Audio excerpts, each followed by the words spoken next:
viole nos propres enfants, on viole nos propres constitutions. Les amis, aujourd'hui, petite vidéo pour parler d'Afrique encore une fois. Il y a de nombreuses personnes, lorsque je parle d'Afrique, qui me disent « Tu ne connais rien de l'Afrique, tu racontes n'importe quoi, tu dis toujours des choses à charge contre le continent, tu es un faux frère, etc. etc. » Ok, peut-être que vous avez raison, mais aujourd'hui, j'ai trouvé une vidéo, la vidéo d'une personne qui résume ce qui se passe en Afrique.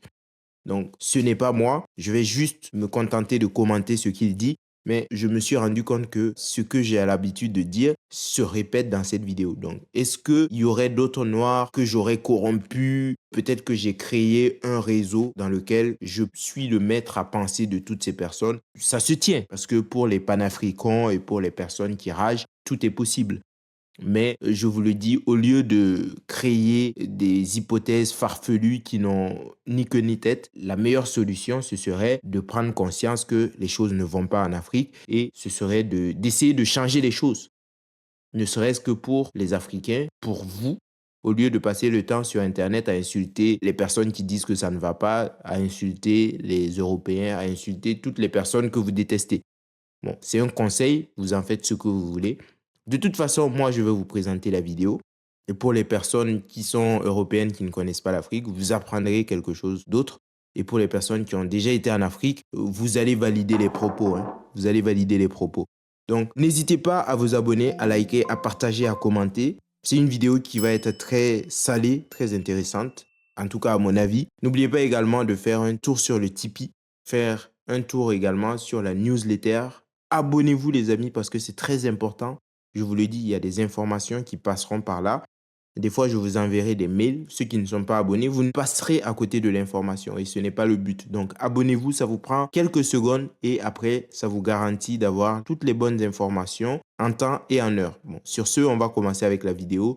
C'est une vidéo qui a été publiée par Advitam qui dit « Les Blancs volent notre or, mais qui signe les contrats ?» Regardons cette vidéo, les amis. Les Blancs volent notre or, mais qui signe les contrats? Nos frères en costume. Le Blanc impose ses lois, mais qui arrête nos manifestants? Nos policiers patriotes. Bon, les amis, je vais couper un peu pour parler parce que la vidéo est courte déjà et il faut que j'intervienne. Il y a des choses qui sont importantes. Je ne peux pas laisser passer toute la vidéo avant de réagir. Déjà, il dit « les Blancs volent notre or ». C'est vrai qu'il y a la rhétorique de plusieurs Africains qui disent « oui, les Occidentaux, surtout la France, c'est toujours la France. La France vient voler notre or, notre diamant, notre pétrole, etc. etc. » Les Occidentaux sont responsables du retard de l'Afrique. Mais ce qu'ils oublient de dire, c'est que à chaque fois qu'il y a des contrats qui sont signés, parce que les Blancs ne viennent pas comme ça commencer à forer, commencer à exploiter les minerais. Ça n'existe pas. À chaque fois qu'il y a des minerais qui sont exploités, il y a eu des contrats qui sont signés. Mais qui signe ces contrats? Généralement, ce sont les personnes qui sont au pouvoir. C'est le président, c'est le ministre des Mines, de l'Énergie, etc. Donc, ce sont d'autres Africains qui signent ces contrats. Et si ces contrats sont désavantageux pour le pays, ils les ont quand même signés. Ça veut dire qu'ils savaient que ces contrats étaient désavantageux. Ils ont quand même pris la responsabilité de les signer. À partir de là, est-ce qu'on peut jeter l'opprobre sur les Occidentaux qui viennent, qui essayent d'avoir des ressources au plus bas coût? C'est ça la vie. On essaye de toujours avoir des minerais, des ressources au prix le moins cher. Si vous tombez sur des gens qui sont prêts à vendre leur pays et à le brader, eh bien c'est le jackpot. Donc avant de crier à l'impérialisme, avant de crier à la France-Afrique, etc., tournez-vous vers vos présidents qui font n'importe quoi, vers vos dirigeants qui sont souvent corrompus et dont les enfants sont envoyés en Europe dilapider l'argent qu'ils retirent de ces exploitations. C'est ça qu'il faut faire d'abord. Le Blanc, tu déprimes, on te soigne. Tu es pauvre, on te sauve avant de te demander de l'argent, car c'est l'urgence vitale. Chez nous, tu es malade. Si tu ne payes pas, tu meurs devant l'hôpital. Tu es dépressif, on te traite de femmelet. En Afrique, quand tu cries ta souffrance, on te traite de faible. Bon, je m'arrête encore ici parce que ce qu'il dit est très intéressant. C'est vrai qu'en Europe, en Occident en général, dans la plupart des pays, il y a la sécurité sociale. Ou même dans les pays où il n'y a pas de sécurité sociale, au moins il y a le minimum qui fait que si vous êtes à l'hôpital en urgence vitale, vous serez soigné et après, vous serez poursuivi pour les remboursements, etc., etc. Ça, au moins, c'est quelque chose de positif. Ce n'est pas le cas en Afrique. Dans la plupart des pays, je vous l'ai dit, il y a des gens qui meurent à l'hôpital pour des ordonnances de 5-10 € parce que aucun médecin ne prendra la responsabilité de vous soigner ou de mener une intervention tant que vous ne vous êtes pas acquitté d'une certaine somme et que vous n'avez pas payé certains médicaments qui sont indispensables à l'opération. Et comme ça, il y a des gens qui meurent juste pour 5-10 €. Ça existe en Afrique. Les Africains qui vont se plaindre, qui vont dénigrer l'Europe, parce qu'il y en a qui trouvent toujours que l'Afrique, c'est meilleur que les autres pays. Dans les autres pays, on ne meurt pas à cause d'une ordonnance de 5-10 €. Ça ne se passe qu'en Afrique. Nous devrions avoir honte. Je parle en tant qu'Africain d'origine qui compte retourner en Afrique. Ça, c'est quelque chose que je trouve inconcevable. En plus, je vous le dis encore, en Afrique, il y a de nombreuses personnes qui sont malades mentales et vu que ce n'est jamais pris au sérieux, ces gens sont là dans la société. Un jour, ils pètent un câble, ils se mettent nus, ils déambulent dans la société, ils fuient, ils se retrouvent en forêt, personne ne sait où ils sont. Et on se dit, bah oui, c'était une personne faible. Voilà.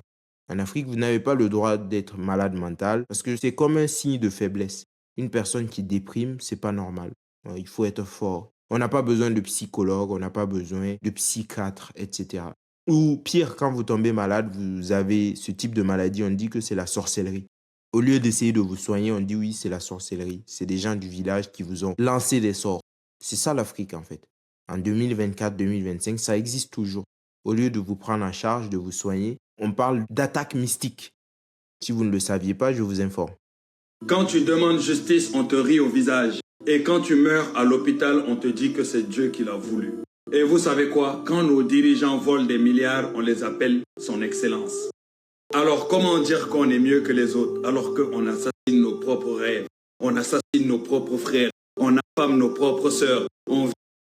Ça, c'est vrai aussi, tout ce qu'il dit. En vrai, je l'ai déjà dit dans les vidéos, mais je vais le redire encore une fois. De nombreux Africains passent le temps à se plaindre de l'Europe, de l'Occident. En fait, c'est des perroquets. Ils répètent juste, oui, c'est la France, c'est la France. Parce qu'ils ont appris ça. On leur a dit, oui, la France vous a colonisé, donc tous vos malheurs sont dus à la France. Ils ne savent que répéter ça. Pendant ce temps, je vous l'ai dit, il y a des Africains qui tiennent des débats. Mon président est plus riche que le tien.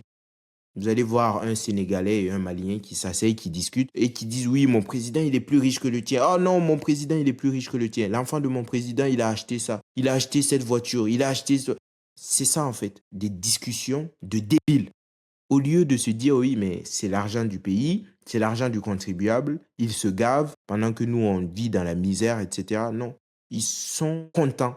Ils acclament les présidents qui volent l'argent et à chaque campagne présidentielle, vous allez voir que c'est très difficile qu'un président perde. Pourquoi? Parce qu'en étant au pouvoir, il jouit de la plupart des biens. Il jouit de l'exploitation du pays. Et ce qu'ils font, c'est que à chaque campagne présidentielle, vu que la population est assez peu au fait de la situation politique, c'est une population en général analphabète, ils achètent des sacs de riz, ils achètent des vivres, ils achètent des t-shirts floqués avec leur image qu'ils vont distribuer dans les villages, ils vont distribuer dans les zones reculées. Et ils disent, oui, bah, votez pour le président, regardez, il est bon avec vous, il vous donne à manger, il vous donne des habits. Et ça marche. Il n'y a pas besoin de plus que ça. Vous leur donnez ces petits cadeaux. Ils se disent, oui, mais ce président, il est trop bon. Il nous nourrit, il nous achète des trucs. Ils ne savent même pas que c'est l'argent du pays qui est bradé comme ça et qui est utilisé pour les acheter. Pour eux, le président, il est gentil de leur donner ça. Et c'est comme ça qu'ils votent et qu'il y a des présidents qui se retrouvent avec des scores à plus de 95-97%. Des scores de dictateurs africains. C'est comme ça que ça marche en Afrique, si vous ne le saviez pas. En Europe, c'est impensable parce que la plupart des gens ils sont éduqués déjà et ils connaissent un minimum la politique. Ils ne vont pas se laisser berner par des babioles, des bêtises comme ça. Mais ça se passe en Afrique. C'est la réalité. On viole nos propres enfants, on viole nos propres constitutions. Si on vous dit qu'en 2024, il y a des Africains qui ramassent du riz avarié dans des dépotoirs et qui se battent pour ce riz avarié-là, vous n'allez pas y croire. Quand est-ce que nous allons continuer à saluer nos propres bourreaux en costume? Enfin, il dit aussi qu'il y a des gens qui se battent pour du riz avarié, des denrées avariées dans des dépotoirs. Malheureusement, c'est la réalité dans de nombreux pays d'Afrique. Déjà, la nourriture, elle manque. Il y a très peu de pays africains qui sont autosuffisants alimentairement. Et ça conduit la population à se battre pour des miettes, à se battre pour des denrées parfois périmées, parfois avariées. Et tout le monde trouve ça normal. C'est comme ça. Il y a des entreprises qui sont épinglées pour avoir vendu des mets ou des denrées alimentaires périmées. L'État saisit les marchandises, il les jette et tu vas voir qu'il y a des gens qui vont fouiller les poubelles pour récupérer ça. C'est ça la réalité de l'Afrique. Ça ne fait pas plaisir, ça ne me fait pas plaisir de dire ça, mais c'est la réalité. C'est beaucoup triste. Au lieu de se battre contre ces choses, au lieu de se dire que ça a assez duré, c'est la faute des dirigeants qui prennent des mauvaises décisions et qui font n'importe quoi. Non, le plus facile, c'est de dire oui, c'est la France.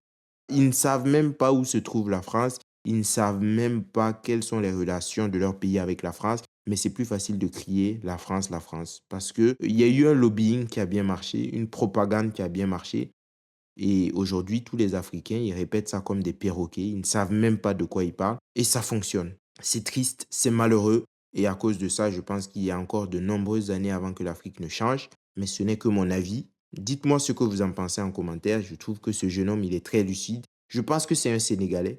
Vu la façon dont il s'exprime, c'est un Sénégalais, je pense. J'en suis sûr, j'en suis convaincu. Après, ça ne se limite pas qu'au Sénégal, hein. C'est partout pareil.